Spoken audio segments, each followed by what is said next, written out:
ఒక ఆలయం, దాని గర్భంలో ఊహకందని సంపద, అంతు చిక్కని రహస్యాలు. మనం మాట్లాడుకోబోయేది అనంత పద్మనాభస్వామి ఆలయం గురించి.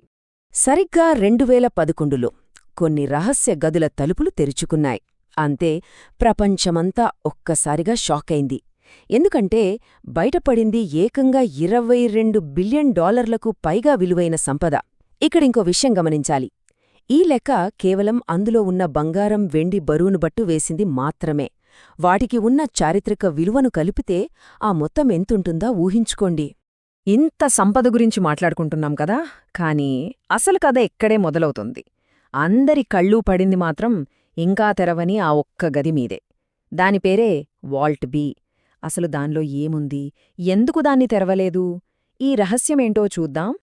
అయితే ఈ నిధి వెనకున్న రహస్యాన్ని ఛేదించాలంటే మనం కొన్ని శతాబ్దాలు వెనక్కి వెళ్ళాలి.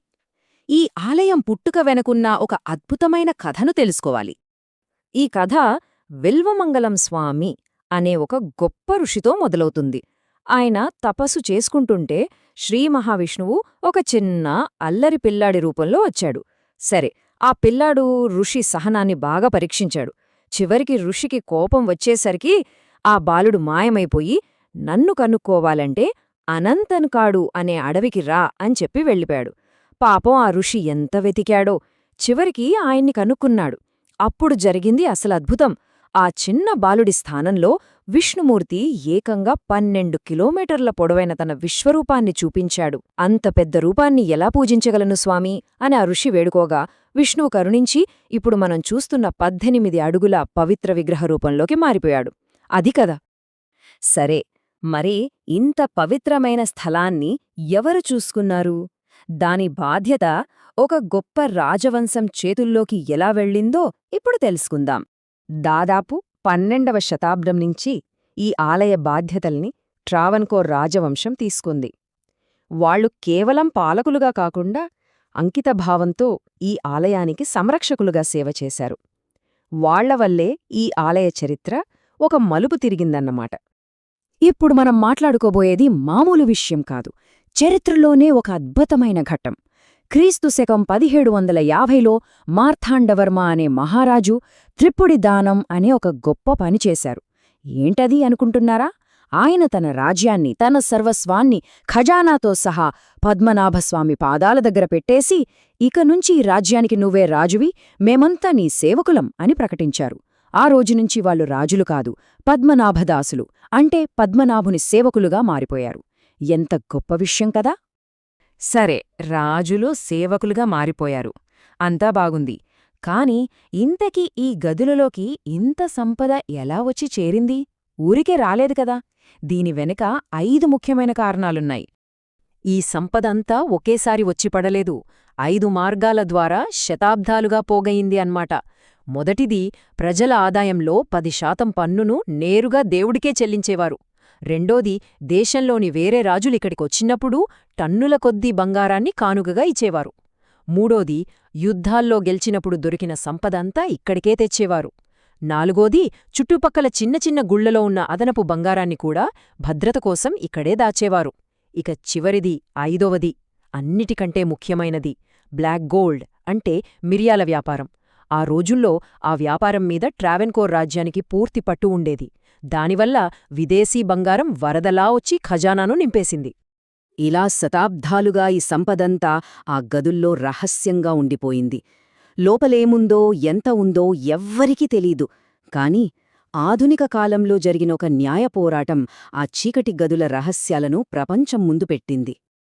ఈ మొత్తం కథను మలుపు తిప్పింది 2007లో ఫైలైన ఒక పిటిషన్. ఆలయ ఆస్తుల నిర్వహణ సరిగ్గా జరగట్లేదని ఒక రిటైర్డ్ ఐపీఎస్ అధికారి కోర్టుకెళ్లారు. అలా ఆ కేసు సుప్రీంకోర్టు దాకా వెళ్ళింది. ఇక 2011లో సుప్రీంకోర్టు ఒక చారిత్రాత్మక తీర్పు ఇచ్చింది. ఆ గదులన్నీ తెరచి లోపలున్న సంపదను లెక్కించండి అని. దాంతో జూన్ 27, 2011న 7 సభ్యుల కమిటీ ఆ రహస్య గదుల తలుపులు తీయడానికి సిద్ధమైంది. సరే, కమిటీ లోపలికి వెళ్ళింది. వాల్ట్ ఏ తలుపులు తెరిచింది. అంతే, వాళ్ల కళ్లముందు కనిపించిన దృశ్యానికి మాటలు రాలేదు. అక్షరాల బంగారు సముద్రమది. 1 టన్నుకు పైగా బరువున్న బంగారు నాణేలు, వజ్రాలు పొదిగిన భారీ విగ్రహాలు, కిరీటాలు, రకరకాల నగలు. ఎంతని చెప్పాలి? ఎంతకాలంగా అక్కడున్నాయంటే వాటిని దాచిన చెక్కపెట్టెలు కూడా పూర్తిగా పాడైపోయి దుమ్ముగా మారిపోయాయి. అయితే ఇంత సంపద బయటపడినా ప్రపంచం దృష్టి అంతా దానిమీద లేదు. అందరూ మాట్లాడుకున్నది తెరవకుండా మిగిలిపోయిన ఆ ఒక్క గది గురించే, వాల్ట్ బి. దాని రహస్యమేంటి? చూడండి, వాల్ట్ ఏని తెరిచారు, లెక్కలు వేశారు, అంతా ఓకే. కాని వాల్ట్ బి కథ వేరు. అదిప్పటికీ మూసే ఉంది. అసలు విషయమేంటంటే దాని తలుపుకి తాళాలు, గొళ్ళాలు లాంటివి ఏమీ లేవు. కేవలం 2 పెద్ద నాగసర్పాల బొమ్మలు చెక్కి ఉన్నాయి. అవే దానికి కాపలా అన్నమాట. కమిటీ వాళ్లు వాల్ట్ బి తలుపు తీయడానికి ప్రయత్నించగానే అక్కడి ఆలయ పూజారులు వాళ్ళని ఆపేశారు. వాళ్ళు చాలా గట్టిగా ఒక హెచ్చరిక చేశారు. ఈ తలుపును బలవంతంగా టెక్నాలజీతో తెరవడానికి చూస్తే ఈ ప్రాంతం మొత్తం నాశనమైపోతుంది, ఒక పెద్ద శాపం తగులుతుంది అని. అసలెందుకలా హెచ్చరించారు? ఎందుకంటే ఆ తలుపుకి వేసింది మామూలు తాళం కాదు. దాన్ని నాగబంధం అంటారు. అంటే అది ఇనుముతో చేసిన తాళం కాదు, మంత్రాలతో వేసిన బంధం. ఒక రకంగా చెప్పాలంటే ఇదొక సానిక్ లాక్ అన్నమాట. దీన్ని తెరవాలంటే ఒకే ఒక దారి ఉంది. ఎవరో ఒక గొప్ప సిద్ధపురుషుడు గరుడ మంత్రాన్ని సరైన పద్ధతిలో, సరైన శృతిలో ఉచ్చరిస్తేనే ఆ తలుపు తెరుచుకుంటుంది. వేరే ఏ పద్ధతి పనిచేయదు అనేది బలమైన నమ్మకం. ఇంతలో ఊహించని ఒక సంఘటన జరిగింది. ఈ గదులు తెరవాలని కేసు వేసిన పిటిషనర్ గారు గదులు తెరిచిన నెల రోజులకే అకస్మాత్తుగా చనిపోయారు. దాంతో జనాల్లో భయం మొదలైంది. ఇది ఆ శాపం వల్లే జరిగిందని గట్టిగా నమ్మారు. దేశవ్యాప్తంగా పెద్ద ఎత్తున వ్యతిరేకత వచ్చింది. ప్రజల నమ్మకాలను గౌరవిస్తూ సుప్రీంకోర్టు కూడా వెనక్కి తగ్గింది. వాల్ట్ బీని ఇకపై తెరవొద్దు అని ఆదేశాలు జారీ చేసింది. సరే, వాల్ట్ బి కథ అలా ముగిసింది. మరి ఈ మొత్తం కేసు, ఈ ఆస్తుల వ్యవహారం ఏమైంది?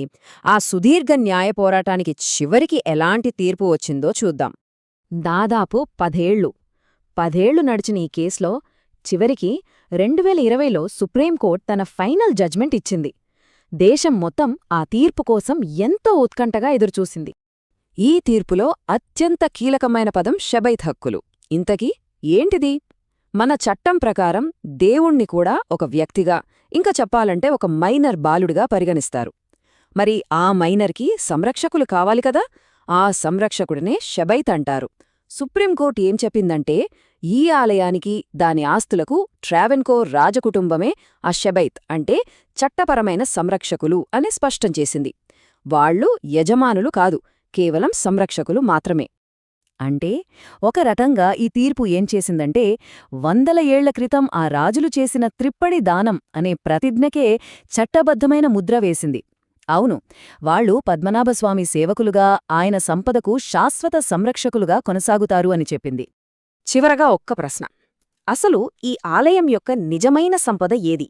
ఆ గదుల్లో ఉన్న బంగారమా, వజ్రాలా, లేక ఏ లాభం ఆశించకుండా శతాబ్దాలుగా దాన్ని కంటికి రెప్పలా కాపాడుకుంటూ వస్తున్న ఆ రాజవంశం యొక్క అచంచలమైన విశ్వాసం, వాళ్ల కర్తవ్యనిష్ట?